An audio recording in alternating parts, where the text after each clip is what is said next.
নমস্কার, আমার একটা ব্লগে আপনাদের স্বাগত জানাই। এই যে দিদির বাড়িতে আমি এলে আমি রান্না করি। আমার বোনপোড়া আমার হাতের রান্না খেতেই বেশি ভালোবাসি। আমি এই বাড়িতে এলেই খালি বোনপোড়া বলে এসে যদি থাকি, 2-3 দিন যদি থাকি, কারণ এসেছি থাকবো। আমার বৃহস্পতিবারে কালকে আমি চোখের ডাক্তার দেখাবো। আমি আমার দিদি অনেক দিন ধরেই ভাবছি, আসতে পারছি না একদম, সেই জন্যে চোখের ডাক্তার দেখাবো, ওই জন্য আরও বেশি এসেছি। কালকে আমি আর দিদি যাব ডাক্তারের। কালকে হসপিটাল নেই, ও বাড়িতে চেম্বার করবে, ওর সামনেই বাড়ি, পাশের পাড়াতেই বাড়ি, ওই জন্য ওখানেই যাব চোখ দেখাতে আমি আর দিদি। আমি এসব কুটনো কুটলাম। এই যে আলু বসিয়েছি ভাজতে, এতে চচ্চড়ির আলু আছে, আর আলু পটল মাছ দিয়ে তরকারি হবে। এই যে পটল, এইটা আছে, আলু মাছ পটল দিয়ে আর এইটা তরকারি করব। আর এটা হচ্ছে নোটে শাক, সাদা নোটে শাকের চচ্চড়ি হবে।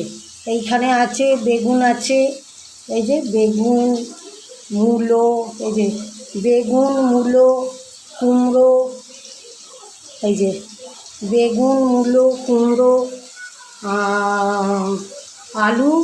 আলু মূলো, বেগুন, কুমড়ো দিয়ে শাকের চচ্চড়িটা করব, শাক চচ্চড়িটা। আর এখানে মাছ আছে, এই যে মাছটা করব। এটা মাছের ডিমের বড়াটা করব, মাছের ডিমের, এইগুলো করব।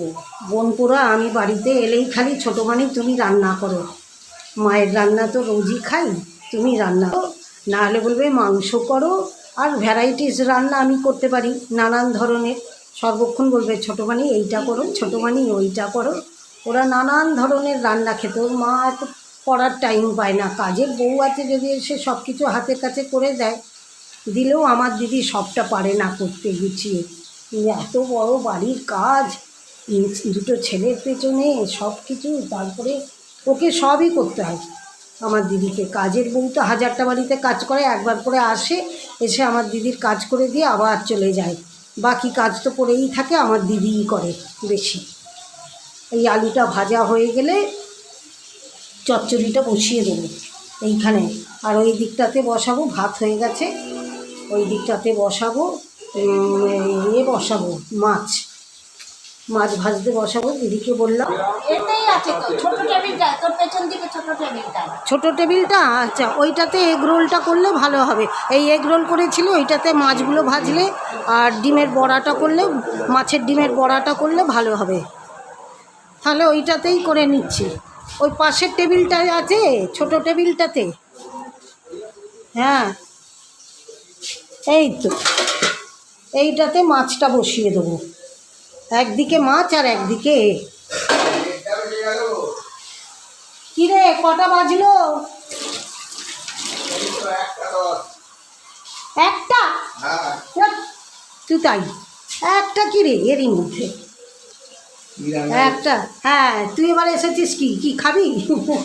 এখনো কিছু রান্নাই হয়নি, এই তো সবাই বসিয়েছি।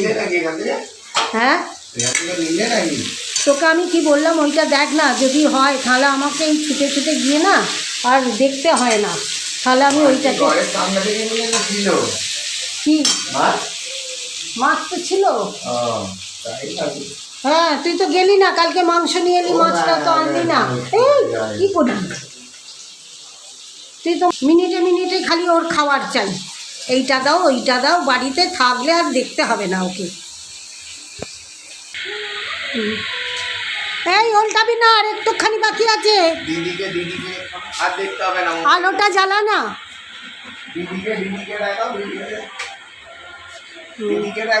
ওই তো ছবি এই মাত্র এসেছে। কি টিফিন খাচ্ছ? এই মাত্র এসেছে টিফিন ছবি। ও এরম করে জানো, সব হয়েছে। আমি আগে এসো মা লক্ষ্মীটাকে দেখে নিই, তোমার জন্যই তো ভাবছিলাম। ওপরে ঘর ঝাঁট দিয়ে এসেছো?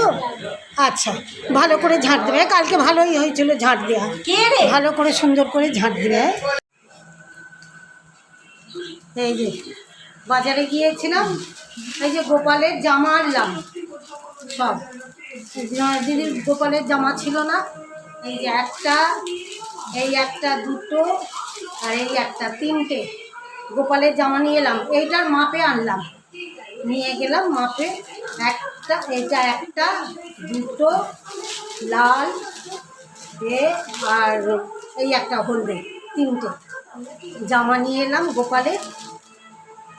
দিদি তো আমি ছাড়া তো দিদি বাজারে বাইরে বেরোয় না যে গিয়ে নিয়ে আসবে, সব আমাকেই আনতে হয়। এই দিদির বাড়িতে আসার পরে দিদি বললো এইসবগুলো নেই গোপালের, সব নিয়ে আয়। এই যে ঠাকুরের চন্দন আনলাম, ঠাকুরের বাতাসা সব কিছু নিয়ে এলাম, গোপালের বাতি সব নিয়ে এলাম, নিয়ে এই বাড়িতে এলাম সব। এই যে গোপালের সব, এটা তো পুরনো, এগুলো সব নতুন সব আনলাম। যাক, আজকের মতো ব্লগটা আমি শেষ করলাম। যদি ভালো লাগে একটা লাইক আর সাবস্ক্রাইব করে দেবেন। আপনারা অনেক ভালো থাকুন, সুস্থ থাকুন, সাবধানে থাকুন। পরে আপনাদের সাথে আমার একটা ব্লগে আপনাদের সাথে আমার দেখা হবে। একটা লাইক আর